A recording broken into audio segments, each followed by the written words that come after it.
Hi, I'm John Stevenson, and we're going to be looking at the world of the Gospels, part 4, in our continuing study of the life of Christ.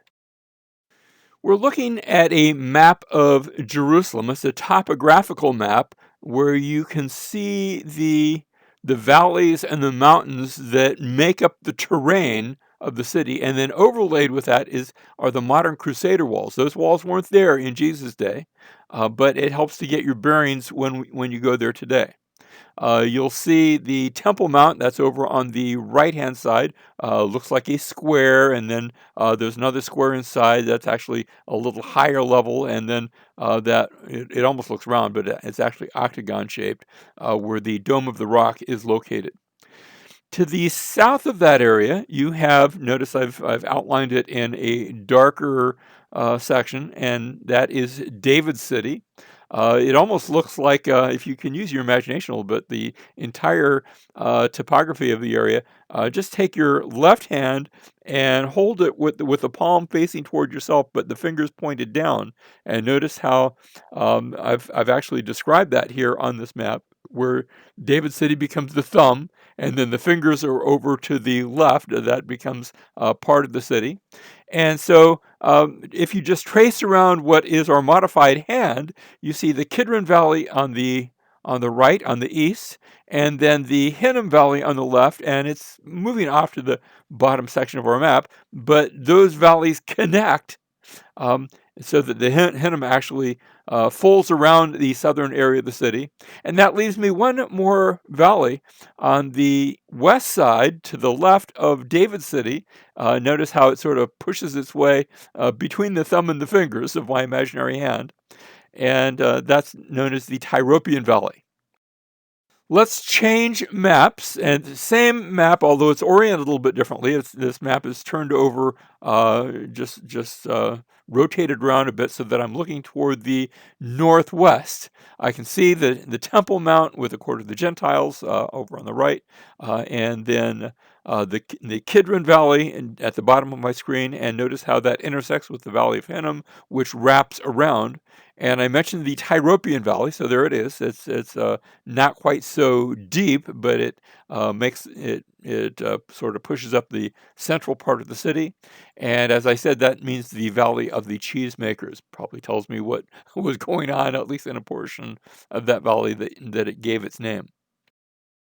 Here we see a cross section of the city, and notice to the east I have the Mount of Olives. The Mount of Olives was actually the highest point in the area. It would overlook the entire city. And then moving from the Mount of Olives to the west, I go down into the Kidron Valley and then up to the Temple Mount. It's labeled here the Omar Mosque, also known as the Dome of the Rock. That's where the temple was located. Today there's a Muslim mosque there. Um, and then I have again that indentation as I continue to move to the west, the Valley of the Cheesemakers. It notes that there's the surface of the natural rock formation. And then moving to the west, I have the Church of the Holy Sepulchre today. Back then, a portion of that area was outside the wall, but the wall still extended on the southern part all the way to where I see the western city wall, and then down into the Hinnom Valley. And of course, on the south end of that city, those two valleys, the Kidron and the Hinnom, as we already noted, are connected. And of course, the entire region is about from 2,200 to 2,500 feet above sea level. So it's up. Jerusalem's up in the mountains. This is a model that is found today at the Scroll Museum. It's an old model. They actually made it in the 1960s, and originally it sat on the Mount of Olives, but it was moved quite a number of years ago and to the Scroll Museum on the west side of Jerusalem. You can see David City. This was the oldest part of the city. And then as we're going to, and notice to the north of David City, you can see the temple and the Temple Mount. We'll get to there in a minute. I want to take in the other portions of the city first. Moving to the west of David City, I have the lower city. And then moving out from the lower city, I've got the upper city. So I moved from David's city, the lower city, the upper city. The lower city was perhaps the poorer section of the city. Upper city, the wealthier portion. That's probably where we found a building there that we believe to be the home of the high priest. And on the very western section, there was a palace that had been built by and for Herod the Great. Adjoining that palace that we just mentioned were three towers. And they were named. Each tower had a name. The Physalis was named after Faisal, Herod's older brother, who had been killed before he became king. Actually, we're not. We think we know which tower was which. It's a little bit of guesswork. The Hippicus, named after a friend of Herod's, and finally, it was supposed to be the most beautiful tower, the Mariamne. And this was named after Herod's favorite wife, but this was also the wife that he had put to death when he found out she had been conspiring against him. And so she had murdered both his wife Mariamne and also her two sons. He had had them executed. If you go there today, they'll point to what is called David's Citadel, but it wasn't by David. It was the foundation of one of these three towers, possibly Faisal, but we're not at least I'm not sure which tower it is, but it's one of these three towers serves as the foundation for the tower. And actually, they have a museum there inside the Citadel showing these areas. As we move around to the north side of the city, we're at the north side of the city looking southward, and you can see what they call the marketplace. And then in the section where we're standing, in this model, it shows it encompassed by a wall, but there was no wall here back in Jesus' day. This was I guess you could call it the suburbs on the north side of the city. And we refer to that as the new city. And you'll see, but it did not yet have that wall. That wall would be constructed just before the destruction of Jerusalem in 66 A.D. Now we want to focus on the Temple Mount itself, a very large area, both then and even now. And notice you have colonnades running around the Temple Mount with a big four-towered fortress over on your right-hand side. That was to the north side. We're looking toward the west in this picture.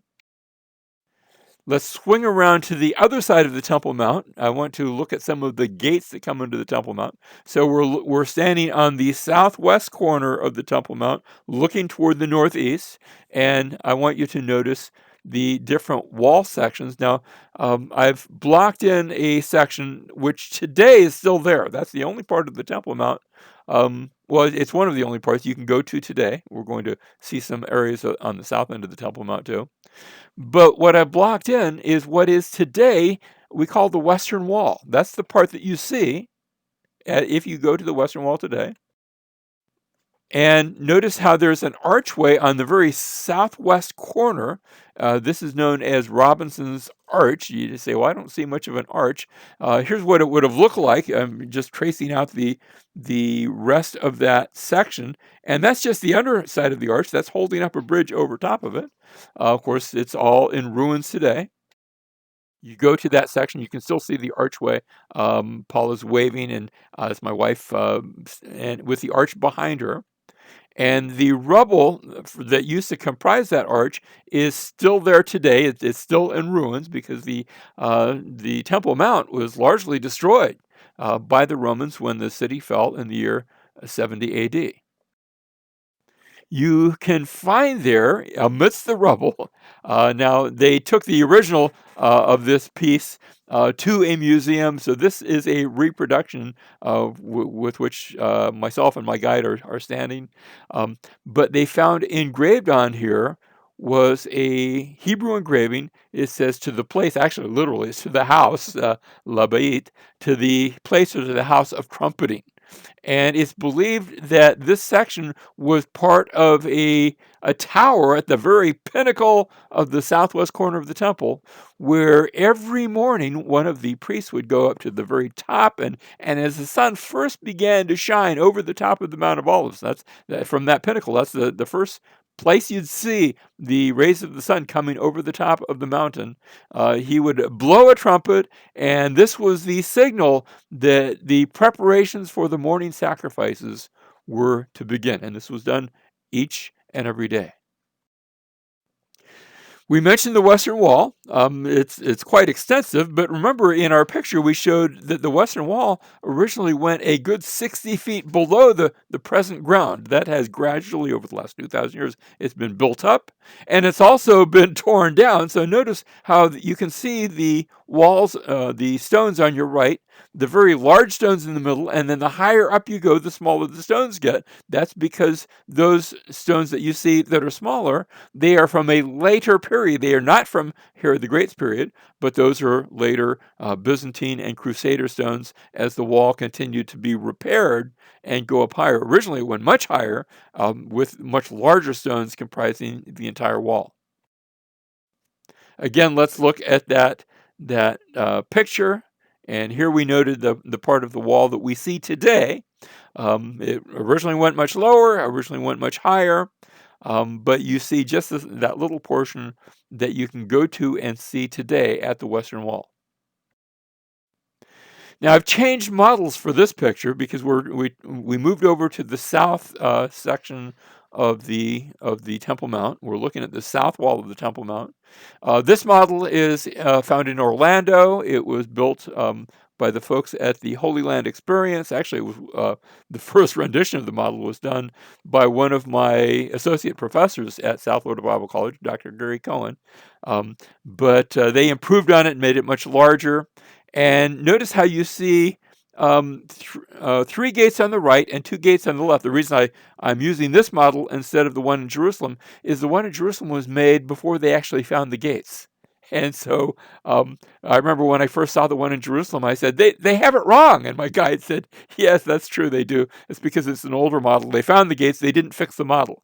Well, this is a newer model, and so notice how you have three gates on the right, two on the left. That's actually what they found in more recent archaeological digs. And then you see how there's sort of a structure in front of the gates. Those are mikvahs, or mikvot if you're in the plural.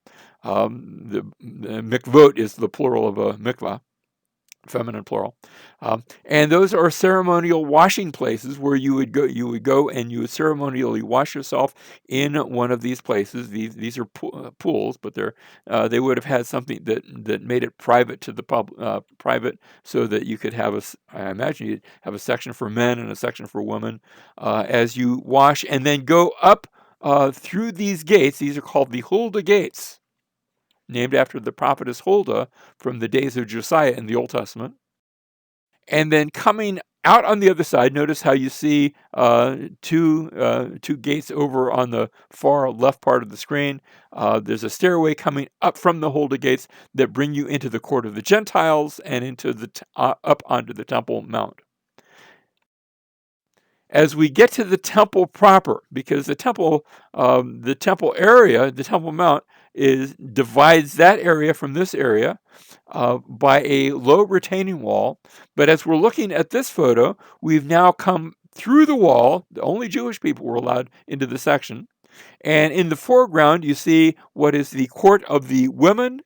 That means that both men and women were allowed, but women could go no further. So you see how there are those round steps in the middle of our screen. And there were 15 of these steps that led upward to the Nicanor gates, named after the patron who had paid for the gates, these big giant bronze gates. And then past that was the court of the men, and then the court of the priests, and then the temple itself. And of course, only priests were allowed to go into the temple itself. And even then, not all throughout the day. Once in the morning, you would have a priest go in and offer incense upon the altar, and again once in the evening. And then on special feast days, for example, on Yom Kippur, the high priest himself would go into the temple itself, and not just into the temple, but into the very holy of holies, in which there was nothing located. If you went into the Holy of Holies, back in Solomon's day, it had the Ark of the Covenant. In Jesus' day, the Ark of the Covenant had long since been lost, and so the Holy of Holies was completely empty. Now, I said we're looking in the foreground at the court of the woman. This was also known as the treasury, because on the outskirts of this compound there were a number of vessels. They looked like trumpets. In fact, that's what they referred to them. Not for playing, but they were shaped like trumpets, and they were receptacles for different offerings that would be placed in. Remember how Jesus and his disciples are there in the court of the woman. They're in the treasury, and they're watching people bring in their offerings, and a woman comes in, a widow, with these two tiny little coins, and she puts in her little coins, and Jesus says she has just given more than anyone because she gave all that she had. And of course, it's striking that Jesus came to give all that he had. He gave his very life for us, to save us for our sins, but also to show us what giving is all about.